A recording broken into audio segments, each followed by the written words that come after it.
sur la voie. Voilà. Quand même. Donc cette table ronde qui est intitulée Quel choix aujourd'hui pour l'agriculture de demain est représentée par Hélène Dragon, donc, presque voisine, hein, voilà, qui est connue localement ici, donc du domaine Jacques Correct, Michael Latz, maire honoraire de Florence et ingénieur et chef d'exploitation, et Éric Pastorino, qui est président du comité professionnel des vins de Provence. Voilà, donc je me rapproche du coup pour commencer à poser les questions. On va commencer par un petit tour de table pour... la première question, c'est simplement de vous demander comment vous vous positionnez par rapport à cette question. Quel choix aujourd'hui pour l'agriculture de Provence, sachant que quand on dit quel choix, ces choix sont contraints, c'est-à-dire qu'il y a des choses qu'on aimerait faire, qu'on souhaiterait faire, et puis il y a toutes les contraintes. Donc comment vous vous positionnez par rapport à ces choix possibles? Et l'une des questions que je vais poser dans cette table ronde, c'est est-ce qu'on est plutôt sur de l'inquiétude par rapport aux pratiques qui sont les vôtres, ou plutôt sur de l'espoir? C'est-à-dire est-ce qu'il y a beaucoup de choses à faire et on peut y aller, et il y a des leviers d'action?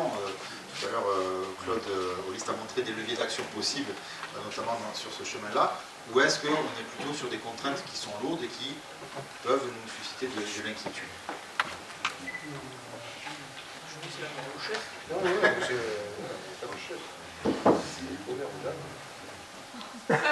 Il y a tellement de façons d'aborder la chose. Il y a quand même l'opportunité d'un terroir fantastique, avec un ancrage culturel, avec voilà, des pratiques qui sont voilà, vraiment adaptées au terroir. Alors je parle en tant que vigneronne, évidemment. Le défi, c'est aussi s'adapter au changement climatique. Il y a beaucoup de programmes de recherche qui sont à l'œuvre pour adapter éventuellement des cépages d'autres pays où la contrainte hydrique est déjà ancienne, faire des croisements sur des nouvelles races de vignes qui soient plus résistantes et aux maladies, qui ont besoin de moins de traitement, donc moins de produits phytosanitaires, qui ont besoin de moins d'eau, de moins consommer de ressources. Le vignoble provençal est un vignoble qui est déjà engagé dans des démarches environnementales importantes. Il y a une grande partie du vignoble qui est classée soit bio, soit haute valeur environnementale de niveau 3. Et Eric en parlera. C'est une tendance de fond et dont les agriculteurs se sont vraiment saisis. Et puis après, il y a ce qui pèse un peu, ce que disait Claude, voilà, l'intérêt des grands groupes, des milliardaires pour nos terres, pour notre savoir-faire. Alors ça donne de la valeur évidemment aussi à nos territoires, puisque si on s'intéresse à nous, c'est qu'on est intéressant. Ça rend difficile la transmission des exploitations paysannes, parce que c'est difficile de transmettre, de payer des droits de succession sur des terres qui valent de plus en plus cher. C'est difficile, voilà. Ce qui peut faire peur, c'est qu'on devienne tous finalement les salariés de ces grands groupes à l'échelle de 2 ou 3 générations, et qu'on ne soit plus voilà, les paysans et les propriétaires de nos terres. Est-ce qu'on a des solutions?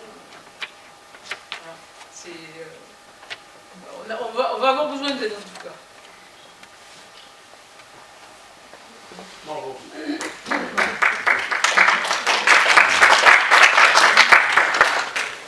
Tu as presque tout dit, non, moi, simplement, les atouts et les inquiétudes. L'atout, c'est la Provence, c'est nos vins, et plus particulièrement le rosé, parce qu'on est souvent connu. On a d'excellents rouges, d'excellents blancs. La tempête rosée est passée par là, et aujourd'hui, on est connu principalement pour le rosé. Moi, je voudrais simplement, et puis je ne vais rien vous apprendre,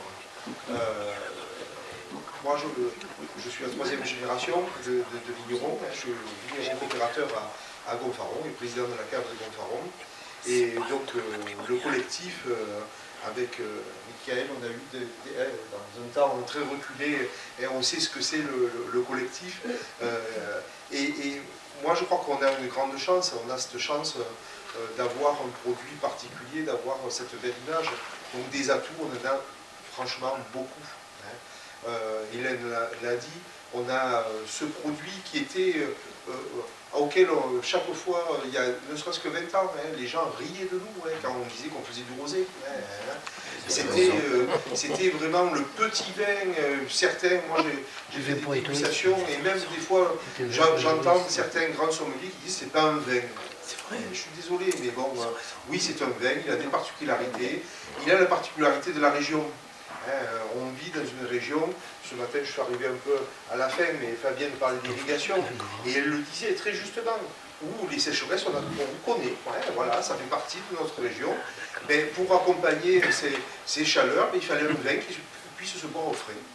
Et l'identité du rosé, elle est là aussi, c'est qu'on a cette image, on a ce savoir-faire depuis longtemps, et je crois qu'aujourd'hui, on a évolué. Hélène a bien dit tous les enjeux que l'on a en ce moment et pour les années à venir. On n'est pas statique, hein, on avance, on évolue.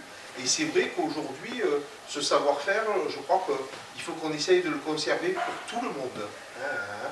Je veux dire qu'on soit une maison qui investit dans le vignoble de Provence, mais aussi pour les générations futures.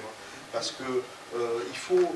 Moi, Claude tout à l'heure me disait, il est là, je cherchais, il me disait dans un de vos articles, vous disiez que vous aimez, j'espère qu'il y aura un modèle de vigneron provençal qui persistera dans les années à venir. Voilà. Alors moi, à mon petit niveau, j'essaye, hein, je vous dirai un petit peu les grandes lignes, même si des fois ce sera un petit peu technique, mais je crois qu'il faut sauver le modèle de l'AOC, parce que l'AOC, il appartient à un territoire. Une marque, elle peut ne pas appartenir à un territoire. Donc ça, c'est l'enjeu aussi de demain. Je crois qu'à un moment donné, il faut aussi qu'on arrive, Hélène l'a dit, il faut que je me bats au niveau... il y aura quelques avancées avec le rapport Girardin, un député de Champagne, qui essaye de favoriser les transmissions à titre familial, parce que c'est ça l'enjeu. Aujourd'hui, vous avez une exploitation avec un frère et une sœur, la sœur qui reprend l'exploitation et le frère qui ne veut pas. À un moment donné, il y a le capital, il faut bien, et quand le prix de la terre augmente, ça finit toujours par une vente, et donc une perte d'exploitation. Donc il y a plusieurs points où on peut intervenir, mais c'est vrai que les atouts de la Provence, ils sont très forts. Hélène a traité tellement fort qu'aujourd'hui on a des maisons internationales qui investissent, ce sont des groupes financiers. Alors aujourd'hui on n'a pas à se plaindre, ils nous aident aussi, attention, on ne saurait pas ce qu'on est aux États-Unis s'ils n'avaient pas été là. Mais c'est vrai que honnêtement, je crois que, sans parler pour Michael, mais je veux dire, ce qui nous unit, c'est cette volonté aussi de perdurer un système provençal, un système qui est propre à nos exploitations familiales, parce que ce serait vraiment dommage. Dommage de tout le travail qui a été fait par nos aînés. Et puis écoutez, moi j'ai le souvenir, mes parents, qui disaient que la ferme coopérative, il y a des moments, des acomptes, ils ne pouvaient pas les verser, parce que le rosé, ça se vendait pas. C'était difficile. Et aujourd'hui, d'avoir... entre guillemets, cet Eldorado, cette valorisation qui permet aussi d'investir, qui permet d'avancer, je crois qu'il faut essayer de la garder aussi, je veux dire, pour les gens qui ont contribué, eu égard au respect de nos anciens, qui ont souvent œuvré pour le rosé sans en avoir le bénéfice. Et je crois que pour ça, on doit aussi préserver le système à la Provence. Alors je ne dis pas que c'est facile, je reviens tout à l'heure si vous voulez, mais c'est quand même pas facile, parce qu'aujourd'hui, vous le voyez, on vit dans un monde qui se financiarise de plus en plus. Cette financiarisation, elle est souvent discrète. On entend souvent nos politiques, mais c'est peut-être pas eux qui ont le réel pouvoir derrière. Et c'est vrai que même s'il y a des avantages, même s'il y a, ça nous permet d'avancer, je crois que c'est quand même quelque chose qu'il faut essayer de préserver, un modèle provençal. Voilà.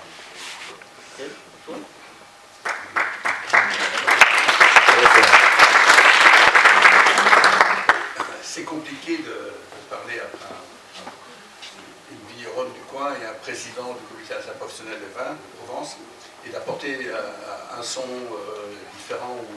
Bon.